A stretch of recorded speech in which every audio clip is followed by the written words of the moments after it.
go into the ban phase. Guys, my mind is blown. They got rid of Temple of Anubis. Yeah, I would never have Super expected super that. shocked about that map. But I spoke to Experiment as well, and they said, look, we play pretty standard. I'll be honest with you. We don't really... We try some stuff, but we're kind of conservative in terms of new things. So I think like Experiment's going to be pretty stock standard and maybe just relying on the fragging ability of some of their players there. I really don't expect to see too many crazy things. What's up, Mendo? All right, bro? He's ready. Arya Stark there Arya playing Stark's for Team giving us a Experiment. cheeky wink. I tell you what, that was brilliant For the yesterday. watch. The spot the differences thing. I lost my Yeah, gun. That was so funny.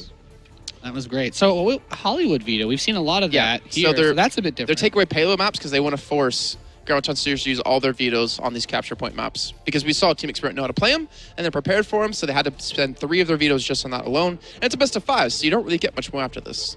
I remember Melty struggled. Like I asked him, guys, they pulled out Volskaya yesterday. D-Gun just looks at me like, yeah, we got wrecked. We had no idea really how that was going to work out for us at all. Just, yeah, and Melty gets thrown off really easily by anything that's not standard, right? Because they want to try and make everyone conform to their sort of standard kind of way of playing the game. When it doesn't work out, are they? Hey, boys. And when it doesn't work out, it seems like they struggle a bit. So we'll see them later on. But only a couple. Look, Hollywood, Gibraltar, and Dorado actually already being taken off. So we're going to have King of the Hill maps here in this series. Yeah, quite potential. At least 2. Great maps for spamming. So that means it'd be really good for heroes like Junkrat. Yeah. Which we've barely seen here.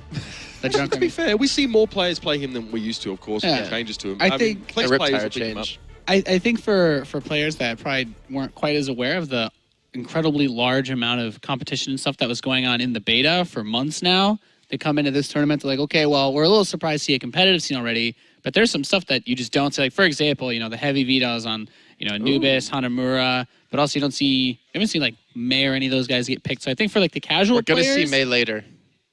Are I we? know I someone think who's so. playing May later. Yeah, I think Okay. we'll see it. All I right. think we'll see it at some point. I mean, May's actually quite strong, and people wonder, like, I mean, They haven't found the use of May yet, I think. From players from Seagull to some of the guys here as well will tell you that May is actually quite strong in terms of what a kit can provide. Again, it's like, is a hero strong on its own or when it's combined with others? Like Winston, great example. Not the best on his own, but when there's 2 of them, it's freaking OP. It's disgusting. Okay. Right? So we might, don't forget, like, that May's freeze, I think, stacks. If you do have 2 people freezing one person, right? They get frozen a lot quicker, things like that.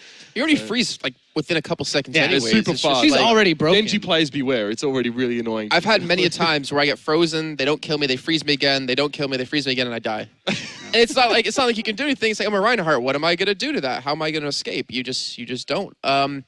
But also her ice walls, I think, can be really strong. Yeah. You gotta use them appropriately. If you can like Great. zone off an entire team and just like kill their front tank, then you have a 6-on-5 fight. That's a fight you shouldn't lose. Great for trolling your own team by blocking out. Of course, exit to your own leave it base. to Nate to do that. Yeah. That kind of use. See, I'm here to bring the casual perspective in. So most people watching probably like they all get wrecked by May in quick play though, because they don't face the double Winston, double McCree tryhards. Are you gonna go home and play double Winston, double McCree? If I have friends that'll play with What if we get double Junkrat? I think you might orgasm. It's not that good. It's- no. You only need one to spam, just one to. But just think double the spam. Double the spam, dude. Double Yeah. the tires.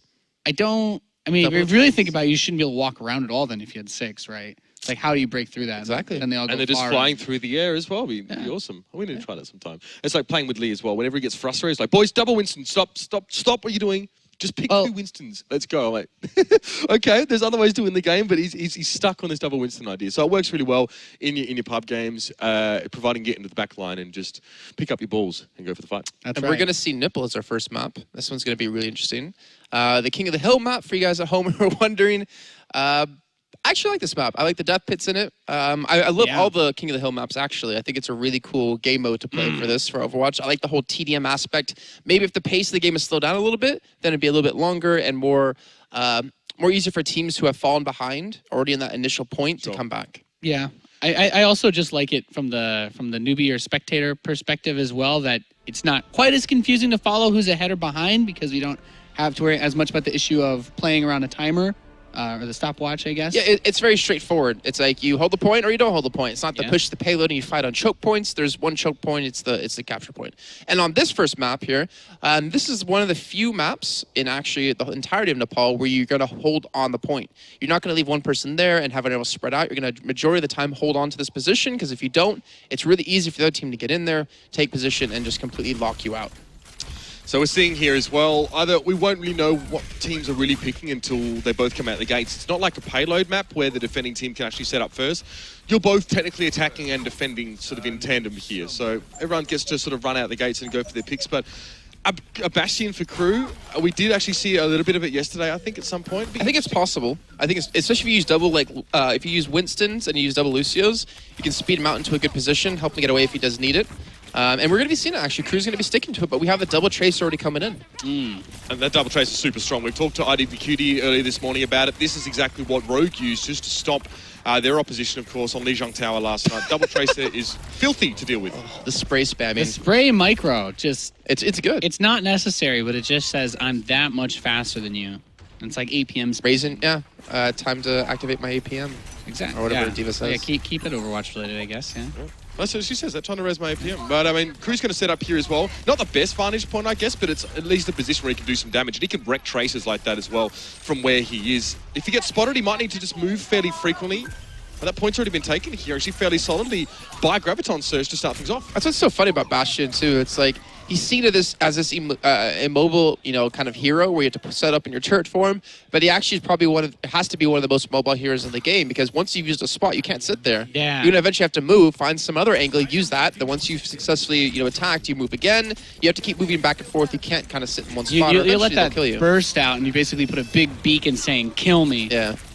It's interesting, actually, that we saw Graviton Surge all move off this point. They didn't hold on at all, Jason. They actually went up to the high ground, and we saw Mendo on that Genji just walk onto the point and actually start capping it before the fight happened. But there's a sound barrier here coming up for Graviton Surge. Pulse Bomb going to do a little bit of damage, but Skipjack able to sustain through that, of course, with the obviously the extra health from sound barrier. We did see a brief capture, I think, off the back of Mendo getting on the point here, but it's retaken by Graviton Surge.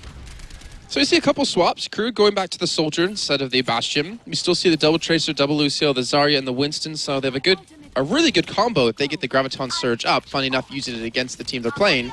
And they can use that in tandem with a Pulse Bomb. And since they only have one Sound Barrier out of Nevix, the chance of that being up when the Pulse Bombs are activated are going to be a little bit too slim. So it's a complete wipe if they can pull it off correctly. They do have a Mercy, though, out of Kratos, who could potentially revive them back up. And they have the res set up as they're stepping towards the point. Only one pushing it right now. There's the Graviton Surge, and... man. I think, I mean, it forced them to use the res. It's just whether or not they can win the fight at the back. They still have one of their supports up. They still have their Tracers. The Pulse Bomb connects onto two. That's some pretty big kills so far out of them. I think that was out of Icefeld, but now Mendo's trying to go ham, trying to take Mercy down again before any sort of revive comes back. Yeah, I mean, this Double Tracer actually maybe not working out as well as I think Experiment would have liked here. They seem to be able to get shut down. I mean, the Soldier 76 definitely bringing a little bit of extra damage over time, of course. Crew coming in for that one. Kratos didn't actually get a huge res off. I think it was maybe a couple people there as well. The Graviton Surge actually didn't have much follow-up damage really behind it. But again, this is what Experiment are doing. They don't sit on the point at all, Jason. They go up top and they wait here before they just quickly jump down and start the fight again. Basically saying, yeah, please trickle in here. It's completely open, then jump down, push them back out. The sound barrier gets popped, but they've still had such a hard time breaking this position, and they're already past 95% now. Yeah, that's right. It's very, very close to the win. I mean, they forced that sound barrier out of Experiment there when they heard the tactical visor being used, because otherwise they're just going to get shredded, right? Yeah. There was no Reinhardt on the side of Experiment to protect them from or any real good shields. I guess there was Winston's around, but that's not reliable. It's a very strong performance to start off there from Graviton Surge. Double McCree on this King of the Hill style, where teams, especially at the higher levels, are opting for Double Tracer. It seems to have worked out pretty well. Yeah. Them flashes on the Tracers, though, man. Still, McCree is strong. It wrecks Tracer as well. Yeah. And a lot of people say McCree's flashbang is just ridiculously strong right now, and he does counter Tracer in that regard as well if you can land it. And if you're going to play Double Tracer, you're going to need to have good synergy of calling out the right targets to kill. Like Mendo and Icefeld need to work together to focus somewhat down. And I think honestly, Tracer is pretty decent against McCree, as long as you don't get hit by flashbang, which is sometimes really hard to avoid if it's used. If obviously the person you're playing against is damn good with it, but if you can outplay it, then you should ideally be able to kill that McCree, unless he lands some really good left clicks on you, like someone like IDDQD can. But Meadows come around the back with Icefeld. They're trying to focus targets down again. You can see one shot basically when he activates low health beacon. I don't know what to call it, the sound effect. Yeah. And he's forced back. Everybody makes a groan of dying pain when they're... It's like a gasp, isn't it? Yeah. Yeah, it's quite realistic. It's just like, oh my god, that's long. But okay, here's the point being taken by Team Experiment. Again, not really much a change, except Toxican now not playing Nazaya actually is opted to go over towards McCree. He's just fallen actually, so we can have a look at Soon, who was amazing on his Widow yesterday, but obviously not a heck of a lot of room to be using that. Actually, on this map, to be fair, Jason, there are some spots for Widow to sit, some decent vantage points. A lot of them have been patched out for the most part. Up here, on top of the or near the bell, have been like generally patched out. I don't think people really use it too much anymore, unfortunately. And when you're against double tracers, it's like, all right, well, there's really no point in playing Widow when they can get on the high ground to you relatively easy. I think they just want to skirmish. I mean, that's what tracers are bad at. You can't really skirmish, you know, in a 6-on-6 fight. You want to pick people off. So I would ask you guys then, what makes this position where they've been kind of camping here better than anywhere else to hold up? There's no buildings to the side. And there's a health pack behind. Flanked on, okay. I think. So you control that. You control a decent health pack there as well. You never should really attack the point from the middle, by the way, guys. It's a mistake you don't want to be making in your public games. It's much easier to come in from the side as well, and you can always flank a little bit easier as well. Kratos got a bit of a heal up, a bit of a res, should I say, up there as well. And now we're starting to see Evoke drop down. Mendo, well, it's tough life for a Tracer there as well. He's just going to jump off the edge. Yeah, he's trying to kill himself to, I think, respawn with the rest of his team. And I think he even might switch because we do have Icefelt and Toxican already switched over to McCree, so he's probably going to switch to like maybe a Zarya or maybe another Lucio to flex. Just another defended attack. Or go Widow. They're breaking 53% and they already capped their first point, so there's an incredible amount of pressure now in Team Experiment to get something done here. That's why Mendo's made a switch here as well. Jumping off the edge and killing yourself is also a good way to prevent the enemy team from chasing kills and staggering your spawn. And getting ult off you too. Ult charge. Yeah. So it's generally a good idea if you do want to make a change. So we'll see what Mendo can do off from the side there as well. But it's a sound barrier being dropped here by the attacking side. So a little bit more health for them to try and sustain through these fights. And Mendo now starting to show off a little bit there. Crew just gets wrecked. Skipjack already being down. And that's a fairly clean take here for Team Experiment. Not a moment too soon, though, guys. That was getting a little bit dangerously close to the end of the game there with Graviton Surge at 75%. So you two watch Game of Thrones, right? Yeah, of course. Because I don't watch the show. So I want to hear who has the better pun for Arya Stark for Mendo somehow in this game. In this game? Give you some time to think, but I want to hear it eventually. Okay. I'll think about it. All right. Just a little challenge for you guys. Anyways, Toxican playing on the McCree will get... Well, actually, he won't get knocked down by the Earthstrike because they're able to finish him off in time here. The Genji even being picked up out of Crew. And again, we have to keep in mind that Graviton Surge kind of formed out of Crew wanting to play a DPS role than more of a flex role or support role like it was did before.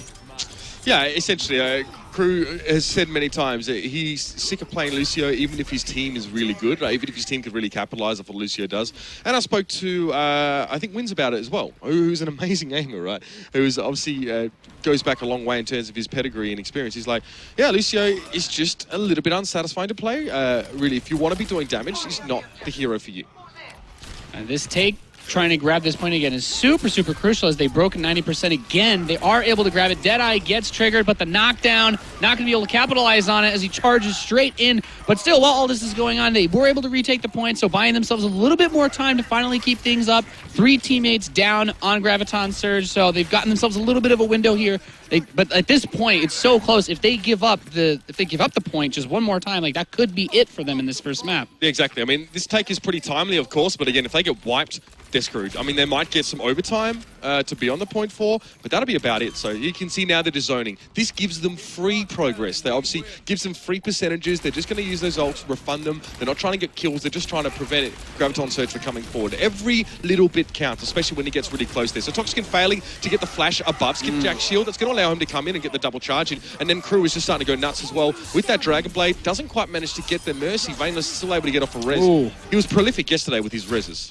Yeah, Care, though, getting quite a bit of work done there to keep this point still contested as they do go into overtime with 99% here for Team Experiment. Steps up, tries to get through, so Reinhardt's taken down. Career still not quite sitting on the point just yet, but it seems that they've managed to take it, and now is the little desperation play, I think, coming up for Team Experiment. This is great. The Crew can really pressure Mendo here, and soon has switched to Widowmaker himself. We talked about how good he was yesterday, and that's a good example. He just smashed Mendo in midair. That's how Graviton Surge hold. That's how they win the game, and they take King of the Hill solid 2-0. Yeah, nice start. Not really much more to say in that one, too. It was like a chance by experiment, but that last fight that they did have, I think they only won because Vainless had ultimate available, and Kratos didn't have it. He was at like 70% by the time he needed to actually use the ultimate. And Cruising at the play of the game, it's Genji, why not?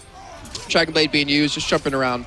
He went ham in the last few minutes of this, though. Really helped secure it, I feel, in a big way for them to take this map. Like, he just was constantly all over. And even before when they went to make the big take, he was constantly hitting from the side, which gave him that